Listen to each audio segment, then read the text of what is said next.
Here are two numbers published within months of each other by two of the most respected sources in retirement research. 4.7%, 3.9%. Both are answers to the question of how much you can safely withdraw. The man who invented the 4% rule has changed his mind. He now says 4.7. Meanwhile, the research team at Morningstar, who have spent years testing the same question, published their latest figure in December, and it came out at 3.9. So one authority revised the number up, the other revised it down, and they did it at almost the same time. Now, the usual response to this is to pick whichever number you prefer and get on with your life. I want to do something more useful, because once you understand why those two numbers disagree, you stop looking for the right percentage altogether, and you start seeing what actually determines how much you can safely take out. And that turns out to be three things, none of which is a rule of thumb. I should say plainly what this video is not. It is not me telling you what to withdraw. I cannot do that. I will not do it. And anybody who does it without knowing your portfolio, your timeline, and your other income is guessing with your retirement. What I'm going to do is walk you through where this rule came from, the piece of mathematics that makes it necessary in the first place, why each side revised their figure, and what the research actually agrees on. Because underneath the disagreement, there is far more agreement than the headlines suggest. Let us start with where this came from, because almost everyone who quotes the 4% rule has never read the study.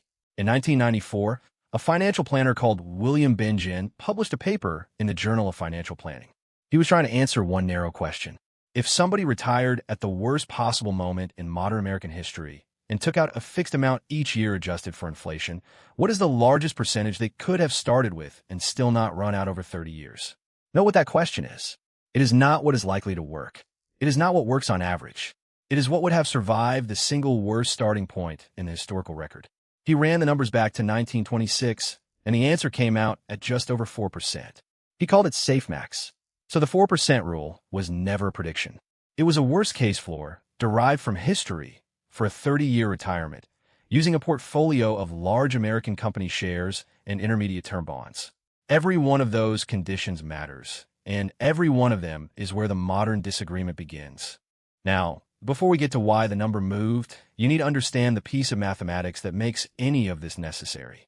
It is called sequence of returns risk, and it is the single most important idea in retirement withdrawals. Here it is. Imagine two people who both retire with the same amount of money. They both take out the same income each year, and over their whole retirement, they earn exactly the same average return, identical in every respect but one. For the first person, the bad market years arrive early. For the second, the bad years arrive late. Those two people can end up in completely different places. One runs out. The other dies with money left over. Same savings, same withdrawals, same average return, different order. So why does the order matter so much? Because of one asymmetry. When you're still working and saving, the order of returns barely matters. A fall followed by a rise leaves you roughly where a rise followed by a fall would have. But the moment you start withdrawing, that stops being true. If the market falls and you need income, you have to sell more shares to raise the same amount of money. Those shares are gone. They're not there to recover when the market comes back.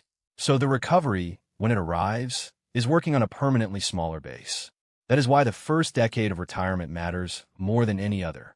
It is the point at which your portfolio is largest. Your withdrawals have just begun, and you have the longest way still to go. A serious fall in year 2 can do damage that a fall of the identical size in year 25 simply would not, right? So that is why a safe withdrawal rate exists as a concept at all. Now to the disagreement. Bengen revised his own number upward from 4% to about 4.7. And his reasoning is not that he thinks markets will be kinder. It is that his original portfolio was too narrow. The 1994 study used large American companies and intermediate bonds. That is it. When he went back and reran the work with a genuinely diversified portfolio, adding smaller companies and international shares, the worst-case floor rose. Diversification did what diversification is supposed to do. It softened the worst outcome. So Bengen's revision is not optimism about the future. It is a correction to the portfolio he tested. Same historical method, broader portfolio, higher floor. Now Morningstar, and this is where it gets interesting because they are not doing the same thing at all. Bengen looks backwards. He asks what would have survived history. Morningstar look forwards. They take current market conditions, current bond yields, current share valuations, and they build return forecasts from them. Then they run thousands of simulated retirements and ask what starting rate succeeds in 90% of them. Two completely different questions, and that is the entire explanation for the gap. Their December figure of 3.9% is actually an improvement on the year before, which was 3.7%, and the reason it went up is that bond yields improved, which raised projected returns. So Morningstar are not pessimists either. They are simply answering a forward-looking question in a market where American shares are expensive by historical standards. When shares are expensive, expected future returns are lower, and a lower expected return supports a lower safe withdrawal rate. That is not a prediction of disaster. It is arithmetic. Let me stop here because we are roughly halfway, and I know not everybody watches to the end. If you take one thing away, take this. Do not go looking for the correct percentage. Go and find out how long your money needs to last. That single number moves the answer more than the portfolio you hold and more than which study you believe. 20 years, 30 years, and 40 years give genuinely different answers from identical savings. Work out your horizon first, and every other question becomes easier to think about. And if this is useful, subscribing is how the next one reaches you. So both are right, and they're right about different things. If you want to know the largest rate that has never failed historically with a well-diversified portfolio, the answer is around 4.7. If you want to know the rate that succeeds in 90% of simulations built from today's valuations, the answer is around 3.9. Those are both legitimate questions. They're just not the same question.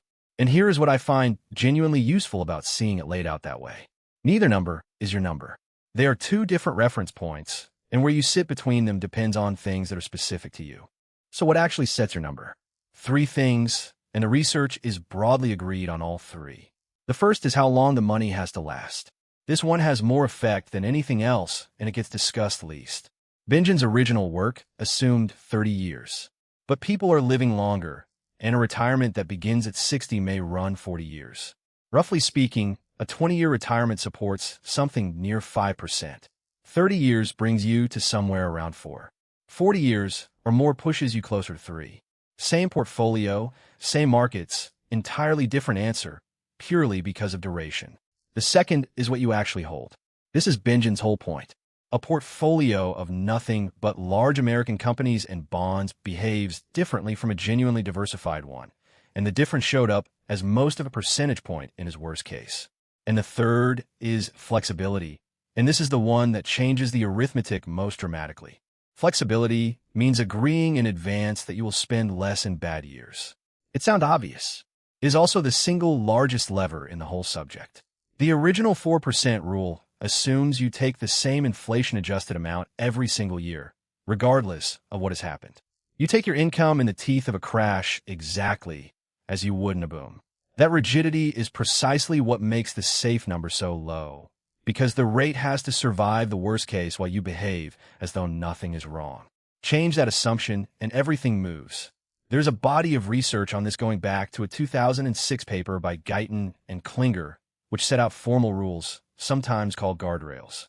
You start higher, around 5 to 5.5%, and you agree in advance that if the portfolio falls past a certain point, you trim spending by a set amount. Morningstar's own work finds something similar. Retirees willing to adjust their spending in response to markets could sustain as much as 5.7%, against 3.9% for those who will not adjust at all. That is a very large difference, and it comes not from a better portfolio, but from a willingness to flex. There's one more thing worth saying, and it goes the other way from everything so far. The research also finds that a great many retirees underspend. They take far less than they safely could, they live more carefully than they need to, and they die with a substantial portfolio they never enjoyed. That is a real cost, even though it never shows up as a failure in any simulation. Every one of these studies measures one thing, which is the probability of running out of money. None of them measures the probability of having wasted a decade of good health being anxious about a portfolio that was always going to be fine. I'm not telling you to spend more. I am pointing out that the risk runs in both directions, and only one of the two gets modeled. So where does that leave you? Not with a percentage, I am afraid, and I hope by now that feels like an honest answer rather than a dodge. What the research actually supports is this. Know your horizon, because it moves the answer more than anything else. Know what you hold, because a narrow portfolio and a diversified one are not the same bet. And decide in advance how you will behave in a bad year, because that decision is worth more than a percentage point, and it is the only one of the three entirely within your control. If you want a single starting point for a conversation, something around 4% for a 30-year horizon remains a defensible place to begin, which is presumably why it has survived 30 years of scrutiny. But begin is the word. It is the opening of a conversation with a qualified advisor who can see your actual figures, not the end of one. Everything here is general education, not financial advice, and every number I have quoted is a probability understated assumptions rather than a promise. If this was useful, subscribing is how the next one finds you. And tell me in the comments whether you had settled on a number at all, because the answers to that shape what I cover next. Thank you for watching.